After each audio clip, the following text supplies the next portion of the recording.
ডিজনের বিপক্ষে লিগ ওয়ানের ম্যাচে ৮-০ গোলের দারুণ জয়ের রেকর্ড গড়েছে পিএসজি।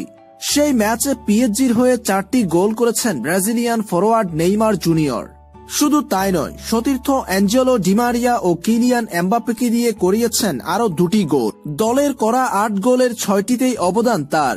লিগ ওয়ানে একই ম্যাচে প্রথম খেলোয়াড় হিসেবে 6 গোলে অবদান রাখার অনন্য কীর্তি গড়েছেন নেইমার। এক ম্যাচে এত রেকর্ড গড়ার পরেও বিতর্কিত তিনি। আবারও কাভানির সঙ্গে পেনাল্টি বিতর্ক। রেকর্ডের দ্বারপ্রান্তে থাকা এডিনসন কাভানিকে পেনাল্টি করতে না দেওয়ায় সমর্থকদের ক্ষোভের মুখে পড়েছেন নেইমার। আর মাঠে নেইমারের বিরুদ্ধে স্লোগান দিয়েছে তারা। ম্যাচ শেষে সংবাদ সম্মেলনে আসেন নেইমারের ব্রাজিল জাতীয় দলের সতীর্থ থিয়াগো সিলভা। মাঠের ঘটনা নিয়ে নেইমার প্রসঙ্গে তিনি বলেন, মাঠ ছাড়ার সময় নেইমার বিরক্ত ছিল বলে আমার মনে হয় না। কিছু সমর্থক তার বিরুদ্ধে ছিল, কিন্তু সবচেয়ে বড় ব্যাপার আমরা জয় পেয়েছি। পুরো ম্যাচটাতেই নেইমার বড় অবদান রেখেছে।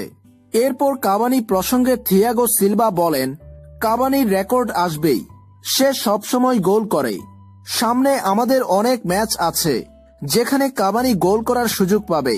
ডিজনের বিপক্ষে দুর্দান্ত এক জয় পাওয়ার পর সংবাদ সম্মেলনে এসে নেইমার কাভানি প্রসঙ্গে এ সমস্ত কথা বলেন থিয়াগো সিলভা।